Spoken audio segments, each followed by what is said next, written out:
Next up, we focus on Kiwanis. Richland Center Kiwanis members Steve Kolstad, Sheila Troxel are in the studio with us today to talk about an upcoming event. Steve, more pancakes, it looks like. Yeah, again, yes, absolutely. October is kind of our winding down of the year, and so we usually have a pancake supper that we have either the first or second Wednesday in October, and this year it happens to be October 1st. For most people who have ever come to any of our pancake suppers, it's one of them where we have a goodwill offering, and we invite everybody to come. Bring your families. We're not so concerned about the large amount of money so much as the camaraderie of people, because so much things are done having a meal, enjoying somebody's company, that type of thing. And with the goodwill offering, people give what they feel they can give. Maybe someone's going to throw $1 in and somebody else is going to throw $50. And all of the proceeds that we have from the October 1st pancake supper are going to go to our projects. And we have a number of them coming up. Like the Coats for Kids project will be this year. We're going to run that from November 1st until December 1st. And that's for kids in the community who their parents can't afford or feel they can't afford coats for the winter.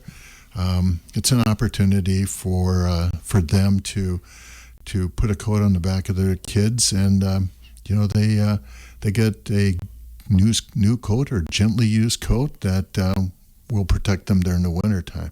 So this is a really important time for us with this pancake supper.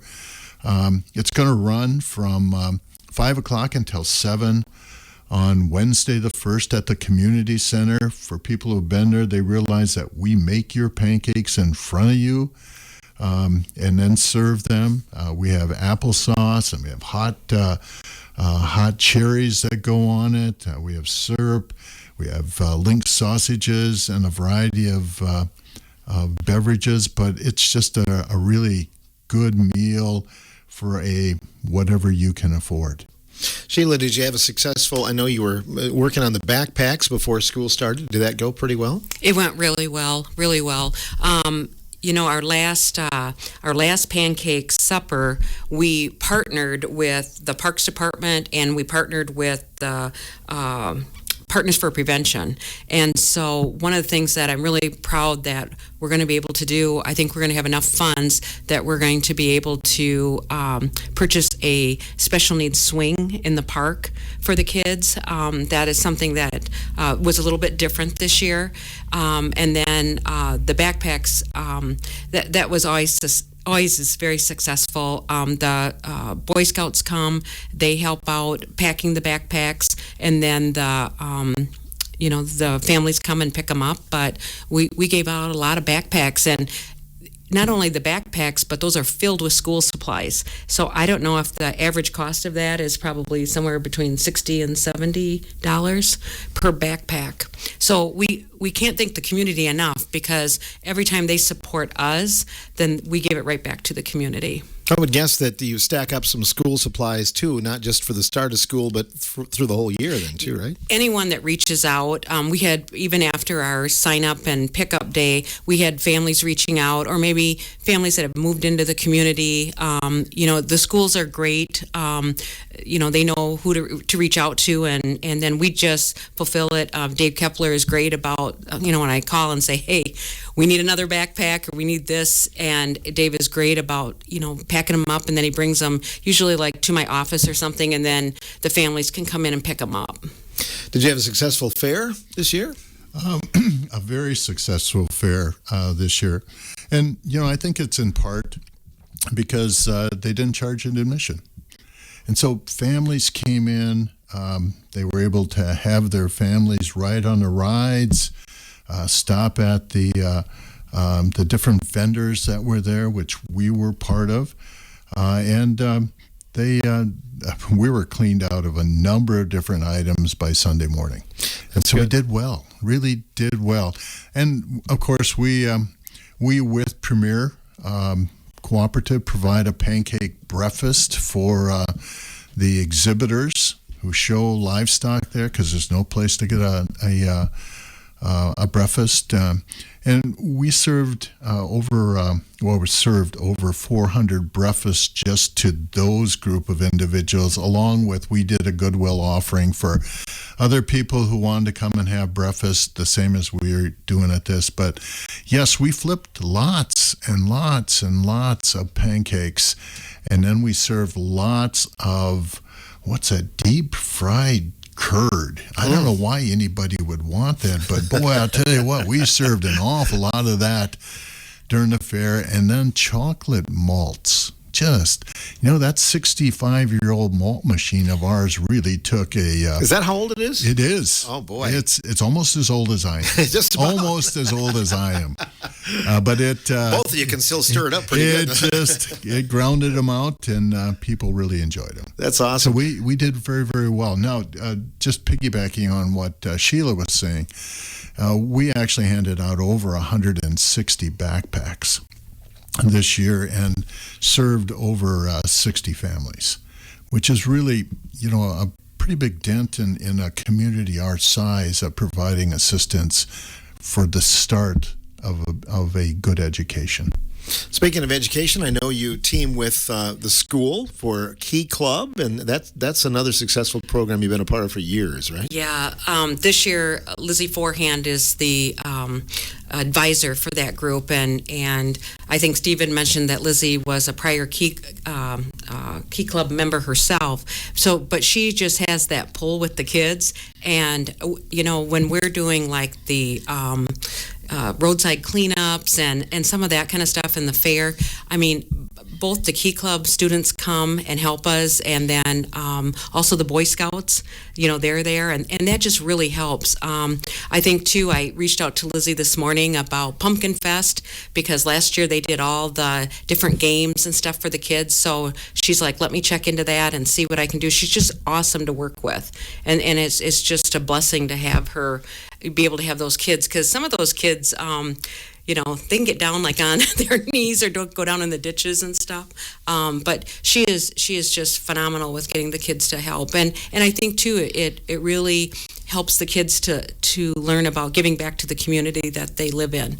So I know I reached out to her not only on Pumpkin Fest, but also the auditorium, because they're in the process of putting the new seats in.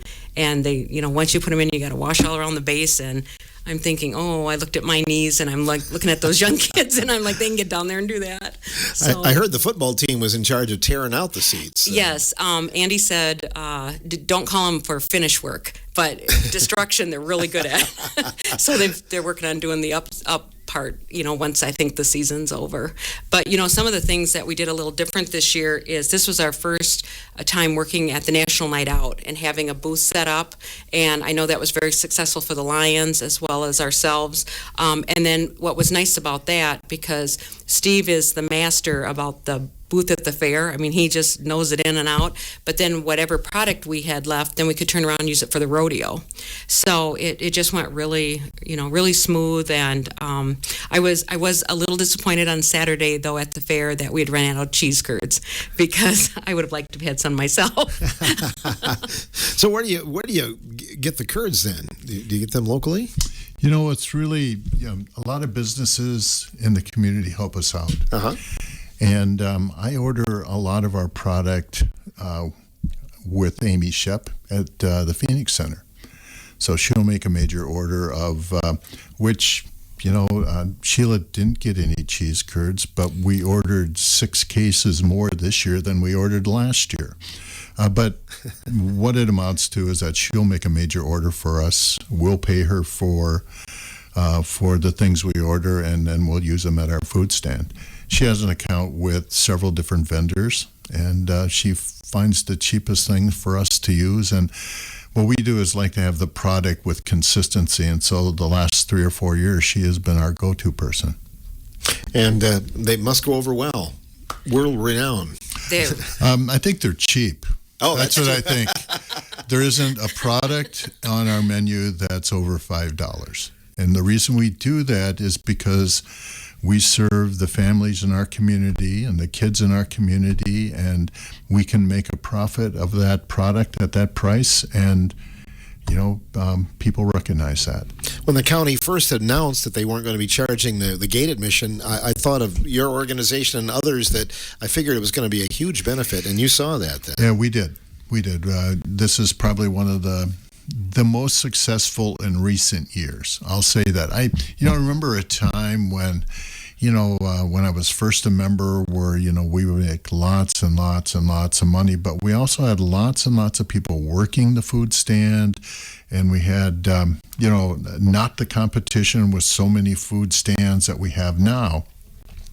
But I'm guessing this year is going to be just a very successful year for us. And I think not just for us, I think the Lions, the Legion, the 4-H, they all, when we talked to their members, they were the same way, that they had sold out of everything. So tried to sneak over in the back way into the Lions to get some pie. But I think, Phil, the great thing about that is that all of those organizations we were talking about, our monies go back into the community. Most in definitely. Different projects, whether it's backpacks or whether it's coats or whether it's donations to specialized areas. We're all about kids and families. And so when we start looking at, who do we donate money or support, those are the things we look at first. Coats for Kids project, though, of all the things that you're involved in and help out, this might be one that's most near and dear, isn't it? Well, I think it's in tune with the backpack program. When you think about starting a person off in their education where they're on the same page as everybody else in the school, that's special. And a coat, having a brand new coat, having them take pride in that is just as important when you start talking about the winter weather. Now, use of coats has changed an awful lot. I look at high school students, and most of them don't wear coats anymore. They wear sweatshirts, or they wear vests. And then, every once in a while you get a kid who needs a 4 extra large coat. And that's a kid, and I'm thinking, I get a double extra large, and I'm thinking I'm pretty big, but boy, there's somebody here probably playing tackle for a professional football team. But that is the variety. Yeah. So, a lot of times we have to go out and purchase specialized coats for kids because we don't have them available. And but we do it because that kid needs a coat. We also collaborate with the Lions when they do their Smile for a Child. If they have a coat that they need, somebody has put the coat down on that list, we generally fund it for them. We provide that so it doesn't have to come out of their coffers because we have the coats. And so we collaborate with other groups in relation to this program as well as other programs. I think the service clubs talk a lot about what they have going on, and if we can help each other out, we certainly do. You have new members? Any new members this year? Yeah, we do have new members. We have some new businesses, and some of them I just went out and said, would you be interested in joining? And I think sometimes you just have to ask. But I think it's a big thank you to, first of all, the families are so grateful, and we're the service organization, but it's really the community that has given. We're just the funnel that works through. But just like the fair, and I'll be honest, the fair is grueling for 4 days, and Steve's out there way before the rest of us, and he's the one that's doing all the setup. But when you put out the call for help, can you help a couple hours? The community responded. They came back, and they don't know it, but then they're lifers. So then we call them, for the next fair. But it's all about the community, because none of this would work if the community didn't support us.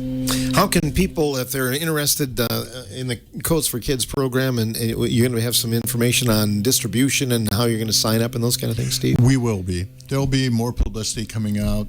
We're going to take some ads out in the paper, so the shopping news will be a good place. You can contact Health and Social Services if you wish, and you can contact me. My telephone number is 608-647-2655, but we won't distribute any coats until November 1st. That's the important feature because, again, organizing the coats, make sure they're in good shape, make sure we have the new coats in place, and having a variety of sizes. That all takes a little bit of time, and then of course the other thing is we've decided to set a deadline of November 1st through December, because that's when people are going to be looking for their coats, and then cut it off after that. And part of that is just the mechanics of running the program. Sheila, I know that we'll get calls at the station.